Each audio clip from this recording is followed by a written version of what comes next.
la lumière et le chemin vers soi. Bienvenue sur l'Esprit de Jung.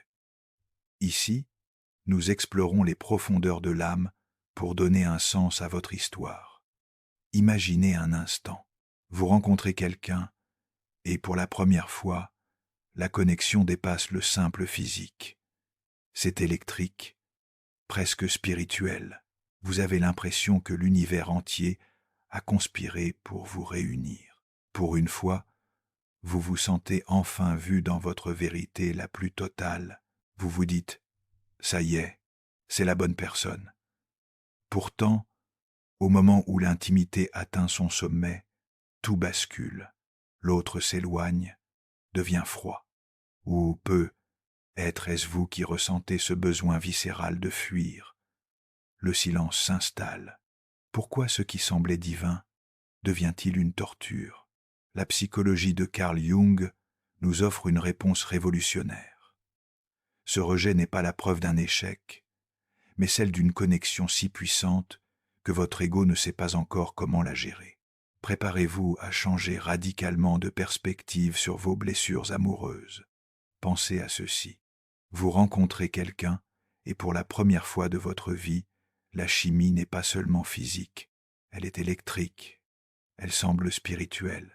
On dirait que l'univers entier a conspiré pour vous amener tous les deux au même endroit, au même moment.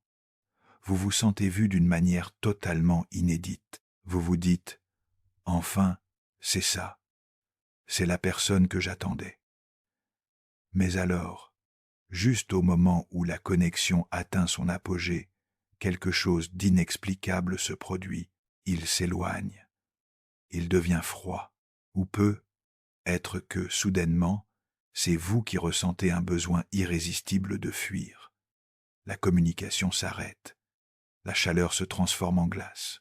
Vous restez confus, le cœur brisé, sombrant dans le doute. Qu'ai-je fait de mal? Était-ce seulement dans ma tête? Les conseils conventionnels vous diront que, s'ils sont partis, c'est qu'ils s'en moquaient. Ils vous diront de passer à autre chose, qu'il ou elle n'était tout simplement pas intéressé. Mais, et si je vous disais que c'est un mensonge? Et si le rejet brutal que vous ressentez n'était pas le signe que c'était faux, mais en fait la preuve ultime que la connexion était réelle? Selon la psychologie de Carl Jung, cette séparation douloureuse n'est pas un accident, c'est un mécanisme. Il existe une raison spirituelle profonde pour laquelle le grand amour, celui qui secoue votre âme, commence presque toujours par un rejet.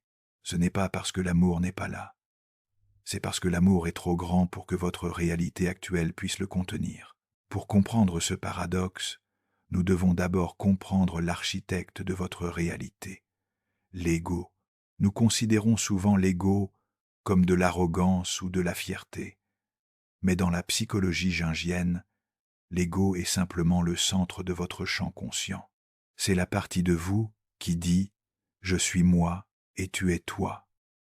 Le travail principal de l'ego n'est pas de vous rendre heureux. Son travail est de vous garder en sécurité. Et pour l'ego, la sécurité signifie le contrôle. Cela signifie la prévisibilité. Cela signifie maintenir les limites de qui vous pensez être. Maintenant, imaginez ce qui se passe quand vous rencontrez le grand amour. Je ne parle pas d'un simple béguin ou d'un partenariat pratique. Je parle d'une connexion d'âme. Ce genre d'amour est un immense raz-de-marée chaotique d'énergie. Il menace de dissoudre les frontières. Il exige de la vulnérabilité. Il vous demande de fusionner avec un autre. Pour l'âme, cela ressemble à un retour à la maison.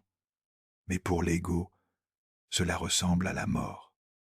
L'ego perçoit cette connexion intense comme une menace pour son existence. Il sent les murs de son identité s'effondrer sous le poids de cette nouvelle énergie puissante. Alors, il panique. Il déclenche une réponse primitive de combat ou de fuite. Voyez les choses ainsi. Si vous avez passé toute votre vie dans une grotte sombre et que soudainement quelqu'un vous force à regarder directement le soleil de midi, que se passe-t-il? Vous ne vous émerveillez pas de la lumière, vous hurlez, vous vous couvrez les yeux, vous retournez en courant dans l'obscurité. La lumière est belle, certes, mais pour des yeux qui ne sont pas habitués, elle est aveuglante, elle est douloureuse. C'est exactement ce qui se passe dans les premières étapes d'une connexion profonde. Quand quelqu'un vous repousse après un moment d'intimité intense, il ne vous rejette pas nécessairement. Il plisse les yeux face à la lumière. Son ego crie « trop, trop proche, trop dangereux », la froideur, le silence, le changement soudain de comportement. Ce sont des tactiques de survie. C'est la façon dont l'ego essaie de reprendre le contrôle lorsqu'il se sent se noyer dans l'océan de la connexion. La personne qui fuit est terrifiée par la chose même qu'elle désire le plus. Elle fuit parce que l'amour exige qu'elle change. Et l'ego déteste le changement plus que tout au monde. Il y avait une architecte d'intérieur, 47 ans. Elle avait construit une vie entière autour de l'ordre. Chaque objet à sa place, chaque émotion sous contrôle. Quand les gens la complimentaient sur son élégance, elle souriait. Mais la nuit, seule dans son appartement impeccable, elle ressentait une étrange sensation de vide, comme si elle avait arrangé tous les meubles, sauf son propre cœur. Puis elle a rencontré quelqu'un, lors d'un vernissage, un homme qui riait trop fort, qui parlait avec ses mains, qui débordait de vie. Leur conversation a duré 4 heures. Pour la première fois depuis des années, elle a senti quelque chose se fissurer à l'intérieur, une chaleur qu'elle avait oubliée. Les semaines suivantes ont été intenses. Chaque message échangé semblait révéler une partie d'elle-même qu'elle ne connaissait pas. Elle se sentait vivante, mais aussi dangereusement exposée. Un soir, après une nuit passée ensemble, il lui a dit « Tu es incroyable ». Et au lieu de sourire, elle a ressenti une contraction violente dans la poitrine. Une voix intérieure a murmuré « Fuis ». Le lendemain, elle a arrêté de répondre à ses messages. Elle a inventé des excuses, créé de la distance. Elle est retournée à son appartement ordonné, à ses routines contrôlées. Mais quelque chose avait changé. La sensation de vide était devenue insupportable. 6 mois plus tard, elle a compris. Ce n'était pas lui qu'elle fuyait. C'était la partie d'elle-même qui avait peur de vivre pleinement. L'ego avait pris peur face à l'intensité de la connexion. Il avait choisi la grotte sombre plutôt que le soleil aveuglant. Quand elle a commencé à accepter ce besoin de contrôle comme une blessure, pas comme une force, tout s'est transformé. Elle a appris que l'amour n'exige pas la perfection, il exige la présence. Arrêtez-vous un instant, respirez profondément, posez votre main sur votre cœur, ressentez son rythme, pensez à une personne que vous avez repoussée ou qui vous a repoussé. Ne cherchez pas à analyser. Laissez simplement l'image apparaître. Maintenant, demandez-vous, qu'est-ce qui m'effrayait vraiment dans cette connexion? Laissez la question descendre dans votre corps. Remarquez ce qui se passe. Une tension dans la gorge, une chaleur dans la poitrine, un nœud dans l'estomac. Cette sensation est une information, pas une condamnation. Comptez lentement jusqu'à 3. Respirez à nouveau. Quand vous êtes prêt, revenez. Mais il y a une deuxième couche, plus profonde, à ce rejet. Elle implique l'un des concepts les plus fascinants de Carl Jung, l'anima et l'animus. Jung enseignait qu'en chaque homme se trouve une personnalité intérieure féminine appelée l'anima, et en chaque femme se trouve une personnalité intérieure masculine appelée l'animus. Ce sont les images inconscientes du partenaire parfait que nous portons en nous depuis la naissance. Elles sont idéalisées, divines, sans défaut. Quand nous tombons amoureux, Surtout dans cette phase de début vertigineuse et euphorique, nous ne voyons pas réellement l'autre personne. Nous projetons cette image interne, cet anima ou cet animus sur elle. Nous les traitons comme un écran sur lequel nous projetons le film de notre amour idéal. Vous pensez les aimer. Mais en réalité, votre ego aime la projection de lui-même. C'est pourquoi le début d'une relation semble si magique, si narcissique. Vous tombez amoureux d'un fantasme qui reflète vos propres désirs. Tout semble parfait parce que vous n'interagissez pas avec un être humain. Vous interagissez avec un hologramme. Alors, pourquoi le rejet doit-il arriver? Le rejet est le moment où l'hologramme vacille et meurt. Le rejet survient quand la personne réelle fait quelque chose qui contredit le fantasme que vous avez projeté sur elle. Elle montre un défaut, elle agit d'une manière inattendue. Elle vous déçoit ou elle refuse simplement de jouer le rôle que votre ego lui a assigné. Cette chute est douloureuse, on la ressent comme une trahison. Mais Jung soutiendrait que ce moment est absolument nécessaire. Vous ne pouvez pas aimer une projection. Tant que vous êtes amoureux de l'idée d'une personne, vous n'aimez pas la personne. Le rejet brise l'illusion. Il brise la projection. C'est la façon dont l'univers dépouille le fantasme pour que finalement vous puissiez voir l'âme humaine nue et imparfaite en dessous. La douleur que vous ressentez durant cette phase de rejet n'est pas la douleur de perdre l'amour. C'est la douleur de votre ego qui perd son jouet préféré. C'est la mort de la lune de miel. Beaucoup de gens abandonnent ici. Ils pensent « Oh, la magie est partie, ils ne sont pas ce que je pensais. » Et ils partent chercher un nouvel écran pour leur projection. Mais pour une véritable connexion d'âme, cette destruction de l'illusion est la porte d'entrée. Le rejet vous oblige à retirer votre énergie, à reprendre votre projection et à réaliser que l'amour divin que vous cherchiez n'était jamais là, bas, chez le partenaire parfait. Il était caché à l'intérieur de la réalité, désordonné d'une connexion humaine. Jusqu'ici, nous avons exploré comment l'ego perçoit l'amour intense comme une menace existentielle. Dans la vie réelle, cela se manifeste lorsque vous ressentez soudainement le besoin de fuir après une nuit d'intimité profonde, sans raison logique apparente. Mais il y a quelque chose dont nous n'avons pas encore parlé. Pourquoi ce rejet fait-il si mal, même quand nous savons qu'il s'agit d'un mécanisme de défense? Nous arrivons maintenant à la vérité la plus difficile. La raison pour laquelle le rejet pique autant n'est pas à cause de ce que l'autre personne fait. C'est à cause de ce qu'elle vous montre sur vous-même. Cela nous amène au concept de l'ombre et de l'effet miroir. Avez-vous déjà remarqué que dans les grandes histoires, les ennemis deviennent souvent amants, ou que la personne par laquelle vous êtes le plus attiré est aussi celle qui sait exactement comment vous pousser à bout? Ce n'est pas une coïncidence, c'est l'effet miroir. Une âme sœur agit comme un miroir parfait. Elle vous renvoie tout ce qui est en vous, pas seulement la lumière, mais l'obscurité. Elle reflète votre ombre. L'ombre se compose de toutes les parties de vous-même que vous avez rejetées, niées ou cachées. Votre insécurité, votre besoin d'attention, votre colère, votre peur de l'abandon, votre sentiment d'indignité.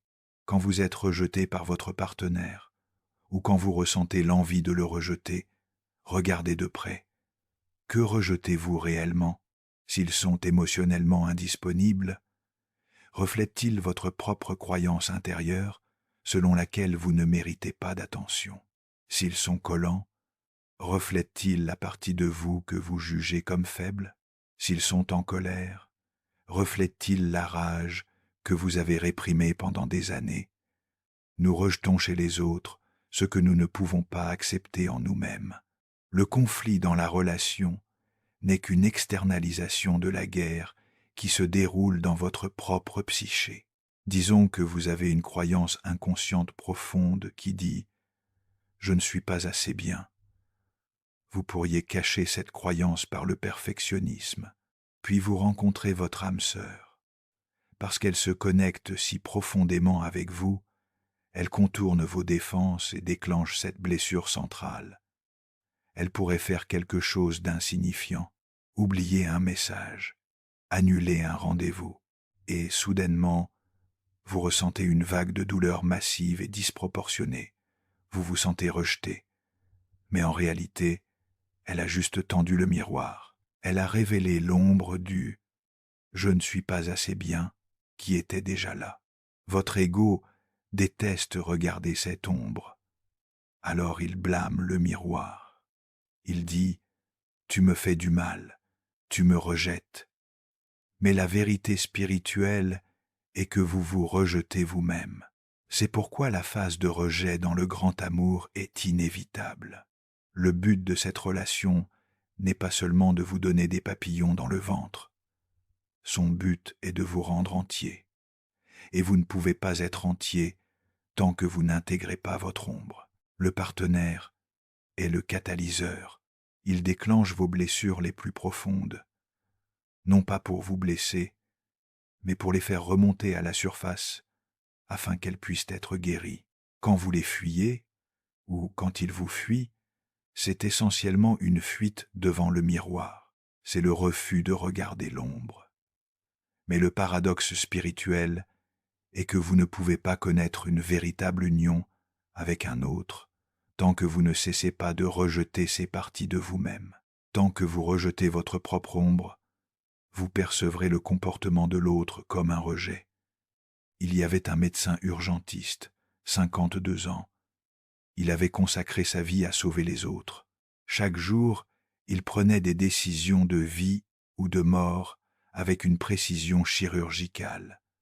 Ses collègues l'admiraient pour son calme sous pression, mais personne ne savait qu'à l'intérieur, il portait une rage silencieuse, une colère contre tous ceux qu'il n'avait pas pu sauver, contre lui-même.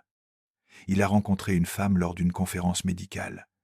Elle était thérapeute spécialisée en traumatologie. Leur connexion était immédiate, presque troublante. Elle semblait voir à travers lui. Après leur deuxième rendez-vous, elle lui a dit quelque chose qui l'a glacé. « Tu portes beaucoup de colère. » Il a ri nerveusement. Il a nié.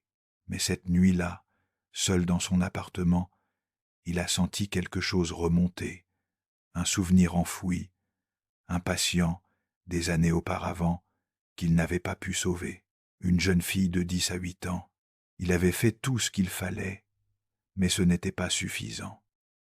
Les semaines suivantes, chaque fois qu'il voyait cette femme, la colère remontait. Il devenait irritable, défensif. Il a commencé à critiquer ses méthodes thérapeutiques.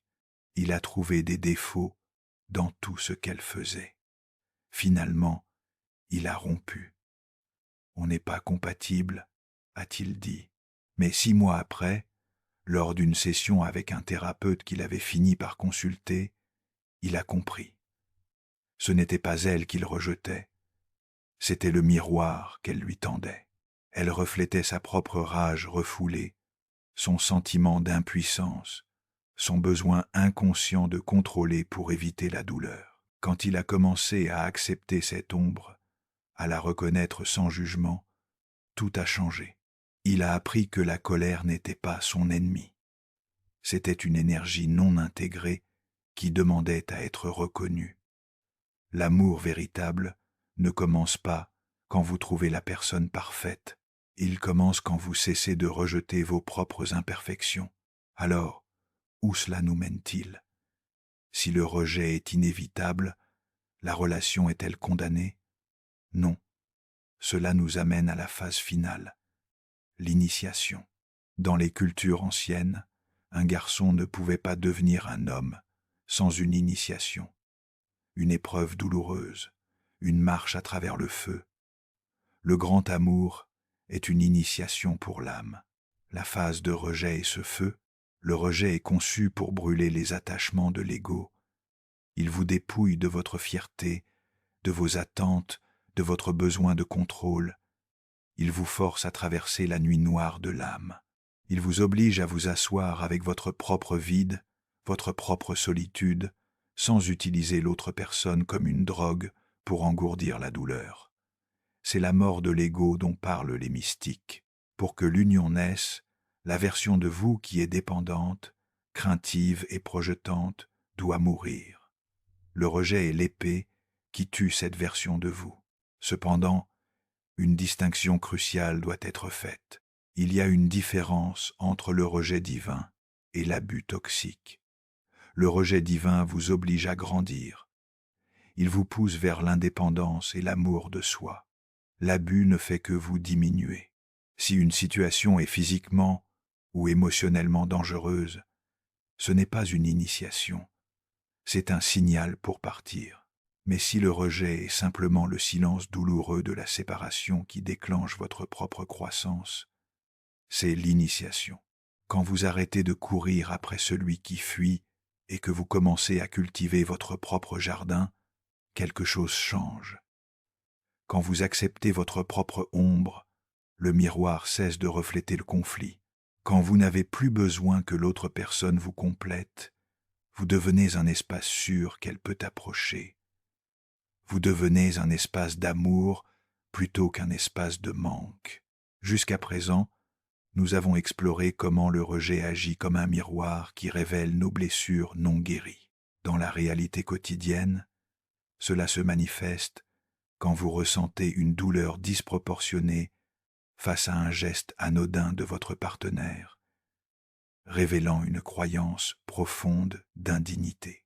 Mais il reste une question essentielle. Comment transformer ce rejet en un chemin vers l'amour véritable?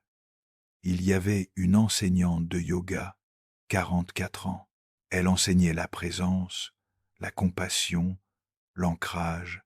Elle guidait des dizaines de personnes chaque semaine vers leur paix intérieure. Mais dans sa propre vie amoureuse, elle était constamment attirée par des hommes émotionnellement distants, des hommes qui promettaient beaucoup, mais donnaient peu. Elle a rencontré un musicien lors d'une retraite en montagne. Leur connexion était intense, presque mystique. Pendant 3 semaines, ils ont partagé des moments d'intimité profonde. Elle a cru avoir enfin trouvé quelqu'un qui comprenait son âme. Puis, sans explication, il est parti. Un message froid, une distance soudaine. Elle s'est effondrée. Comment avait-elle pu se tromper à ce point? Comment quelqu'un qui semblait si présent pouvait-il disparaître ainsi pendant des mois? Elle a oscillé entre colère et désespoir. Elle a relu tous leurs messages, cherchant des indices. Elle s'est blâmée. Puis elle a commencé à remarquer quelque chose. Chaque fois qu'elle pensait à lui, elle ressentait une sensation familière dans la poitrine, la même sensation qu'elle avait ressentie enfant, quand son père partait pour de longs voyages professionnels. Elle a compris. Ce n'était pas lui qu'elle cherchait. C'était la validation d'un père émotionnellement absent. Elle projetait sur ces hommes distants le besoin non comblé d'être vu, d'être choisi. Le rejet n'était pas une punition, c'était une invitation à arrêter de chercher à l'extérieur ce qu'elle devait se donner à elle-même. Elle a commencé un travail profond avec sa propre ombre. Elle a reconnu ce besoin de validation sans le juger.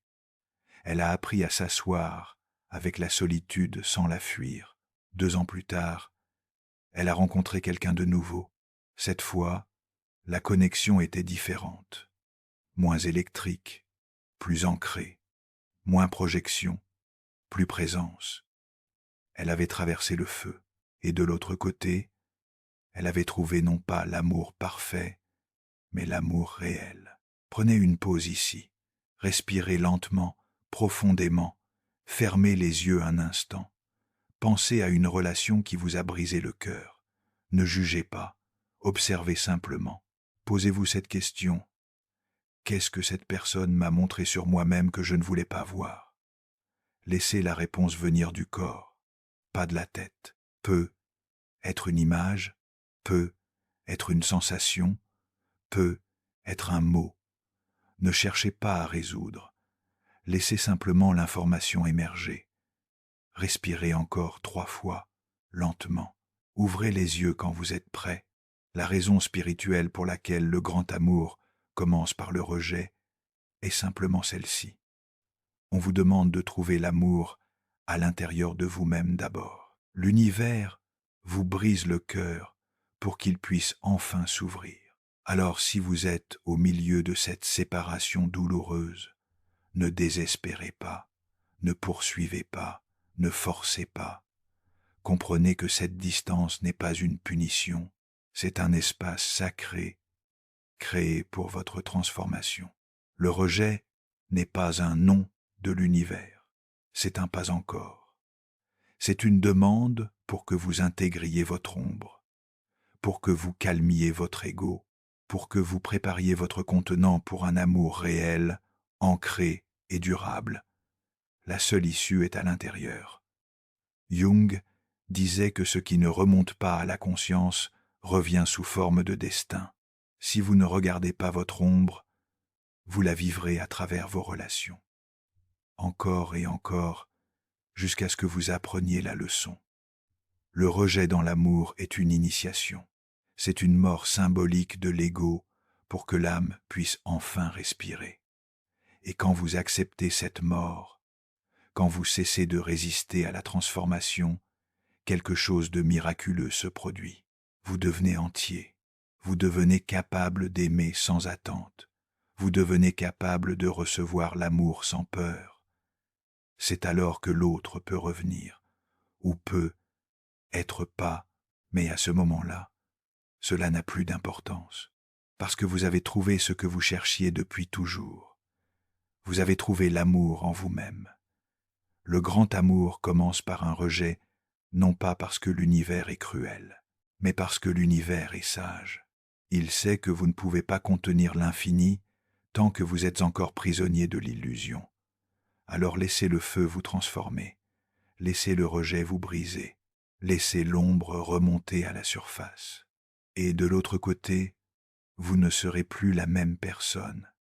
Vous serez enfin prêt pour l'amour véritable. Portez votre lumière dans vos zones d'ombre. Merci d'avoir exploré l'esprit avec nous. À bientôt sur l'esprit de Jung.